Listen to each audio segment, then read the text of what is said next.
ये तुम्हारा वहम है। नहीं है यार, ये वहम नहीं है। मुझे ऐसा लगता है जैसे कोई तूफान आने वाला है। कोई तूफान उफान नहीं आएगा। असल में पता है क्या बात है, तुम्हें मुझसे बेपनाह मोहब्बत है, और जहां इतनी ज्यादा मोहब्बत होना, वहां इस किस्म के बहुत से वहम जन्म लेते हैं।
हेलो, मिसेस आयशा हयात।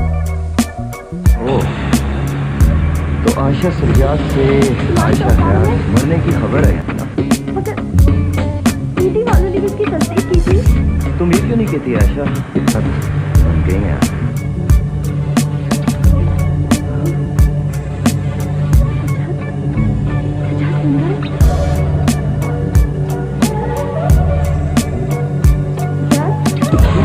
तुम्हें क्या लग रहा है, कोई और? तुम्हें अपने पुराने आशिक की शादी रचाने के लिए सिर्फ मेरी मौत का इंतजार करना है? नहीं, मुझे गलत ना समझो। और क्या? मगर ये सब कुछ मुआवजे से हुआ, लेकिन वो अखबार और जो आदमी मरा था, ये तो मेरा गुस्सा जाने वाली। मुझे तो बर्बाद कर दिया है। मैं भी तुमको बचनी, धोखा, इस्लाम पे चोरी का केस करूंगा।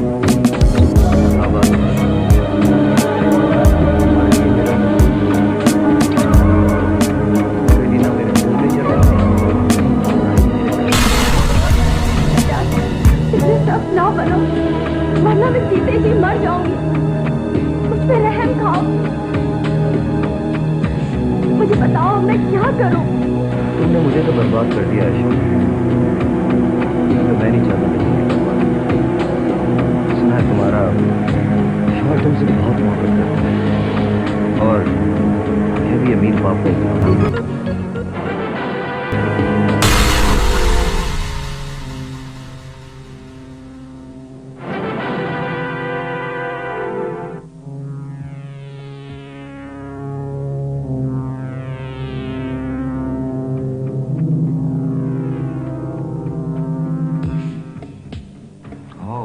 मिसेस हयात,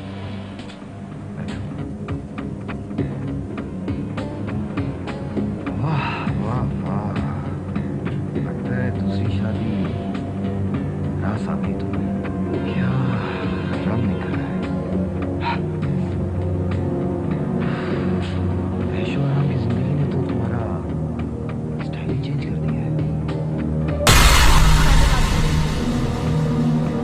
और हाँ, पूरे पैसों का इंतजाम नहीं हुआ है। फिलहाल ये 2 लाख रुपये है।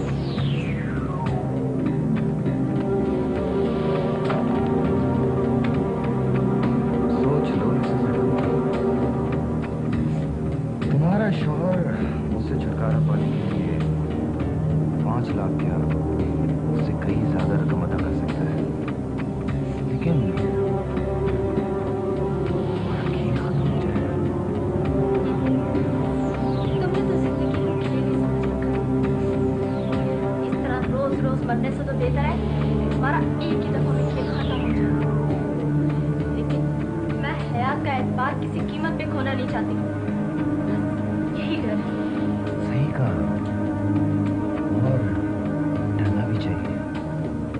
वैसे तुम्हारे और मेरे अंदाज अंदाज में ज्यादा फर्क तो नहीं। अच्छा, खैर अब ये बताओ कि अगली मुलाकात कब और कहाँ होगी? मुझे चंद रोज की मोहलत और चाहिए। मोहलत? ठीक है, मैं तुम्हें 1 हफ्ते की मोहलत देता हूँ, और वो भी पुराने ताल्लुकात की वजह से। लेकिन 1 हफ्ते के बाद, उसके बाद क्या होगा तुम अच्छी तरह जानती हो। ठीक है।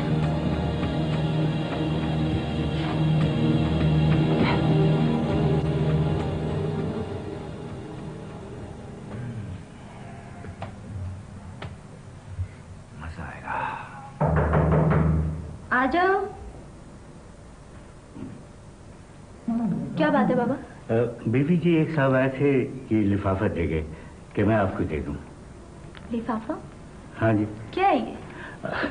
मुझे तो नहीं पता जी इसमें क्या लिखा है, बस उन्होंने ये कहा था कि मैं आपको दे दूं। अच्छा ठीक ठीक है, आप जाइए।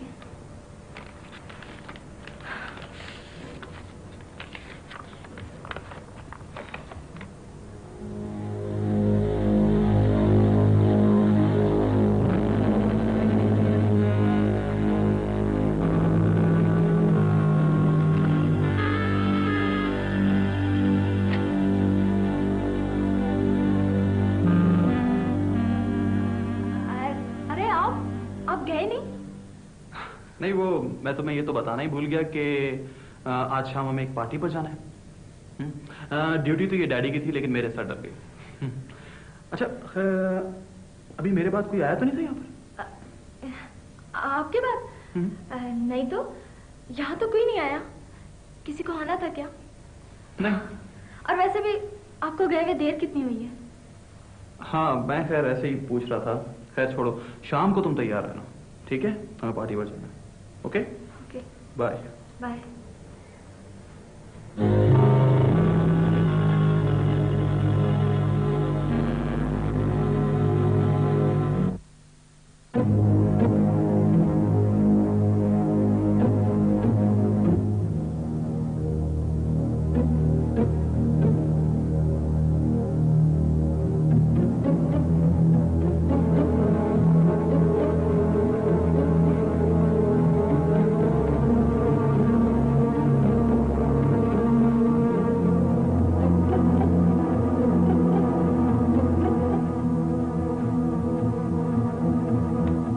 हाँ बेटा, मुझे तुमसे कुछ बात करनी है, इसलिए मैंने तुम्हें बुलाया। आओ बैठो बैठो। डैडी खैरियत तो है? हाँ बैठो।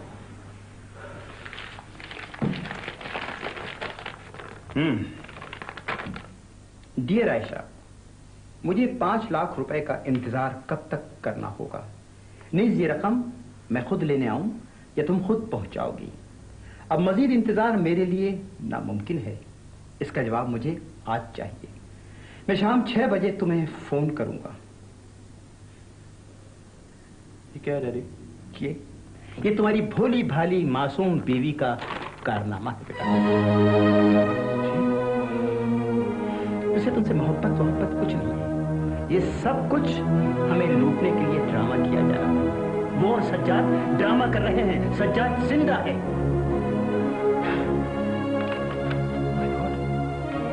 सज्जाद, उसका हस्बैंड? हाँ बेटा, तुम्हें तो ये भी नहीं मालूम कि वो घर आता जाता है।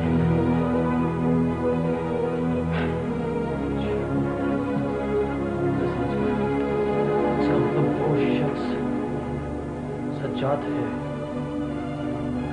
डैडी, मैं इस किस्से को आज ही खत्म कर दूंगा।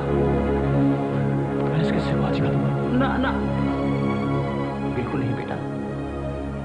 हयात बेटा, मैं इन दोनों किरदारों को कानून के हवाले करना चाहता हूं। तुम उस पर कुछ जाहिर मत होने देना, खामोश रहना। और हां, शाम 6 बजे घर पहुंचकर उनकी गुफ्तगू टेलीफोन पर सुनते रहना। समझ गए ना?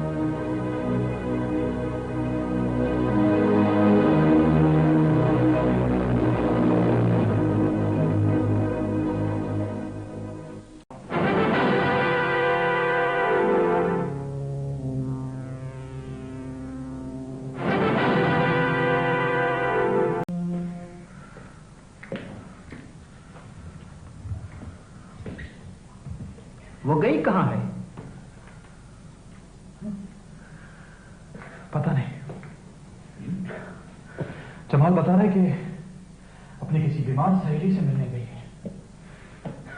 ड्राइवर भी साथ गया है? नहीं। डैडी आज मैंने फैसला कर लिया कि मैं ना बेटा, जज्बात में ना हो। मैं चाहता हूं सांप निबर जाए और लाठी भी न टूटे।